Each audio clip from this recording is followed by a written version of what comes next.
অতি আচৰিত ঘটনা যোৱাকালি হৈছে। গুৱাহাটীত যেতিয়া বানপানী নিমজ্জিত হৈ আছে সেইখিনি সময়ত মুখ্যমন্ত্ৰী নতুনকৈ বনোৱা সচিবালয় যিটো বৃহৎ লোকসেৱা ভৱন বুলি কয়, লোকসেৱা ভৱনৰ আলোচনা কক্ষত বিজেপি দলে তেওঁলোকৰ মিত্ৰ দলসমূহক বাদ দি নিজৰ এখন গোপন বৈঠক কৰিছে আৰু যিখনত অন্য ৰাজনৈতিক দলক কেনেকৈ পৰাস্ত কৰিব পাৰে ইয়াৰ ৰণকৌশল হ'ল বুলি তেওঁলোকৰ বিভিন্ন মন্ত্ৰী বিধায়কৰ আমি ছ'চিয়েল মিডিয়াৰ যোগে প্ৰমাণ পাইছোঁ।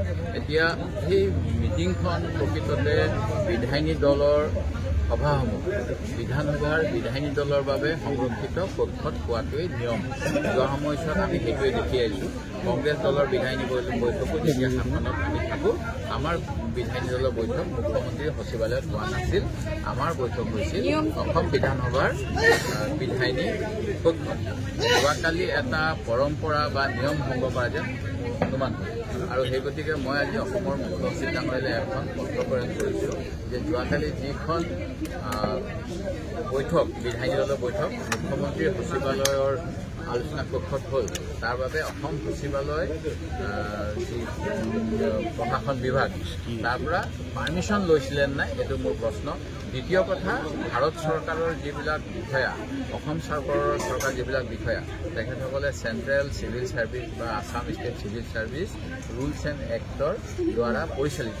তেখেতসকলক ৰাজনৈতিক দলৰ সভাত যদিহে তেওঁলোকে নিৰাপত্তা স্বাস্থ্যজনিত বা অন্য কামত আইন শৃংখলাজনিত কামত জড়িত হ'ব লগা নহয় তেনেহ'লে উপস্থিতি বাৰণীয়।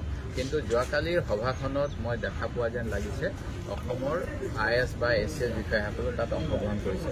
এইটো নিশ্চিতভাৱে যিটো আমি কওঁ যে প্ৰশাসন যন্ত্ৰ নিৰপেক্ষ হ'ব লাগে, নিৰপেক্ষতাৰ ওপৰত এটা কলা দাৰ বাবে অসম চৰকাৰৰ যি সাধাৰণ প্ৰশাসন বা সচিবালয় প্ৰশাসন বিভাগৰ অনুমতি লৈছিলে নাই শাসকীয় দলৰ চিফ হুইপে, শাসকীয় দলৰ ছেক্ৰেটেৰীয়ে, এইটো মোৰ প্ৰশ্ন। মই আশা কৰোঁ অসম চৰকাৰৰ জনসংযোগ বিভাগৰ পৰা আমি এটা গণতন্ত্ৰ মজবুত কৰাৰ স্বাৰ্থত স্পষ্টীকৰণ পাম যে হয় তেখেতসকলে আমাক আলোচনা কক্ষটো ব্যৱহাৰ কৰিবলৈ অনুমতি বিচাৰিছিল, আমি সেই গতিকে অনুমতি দিছোঁ।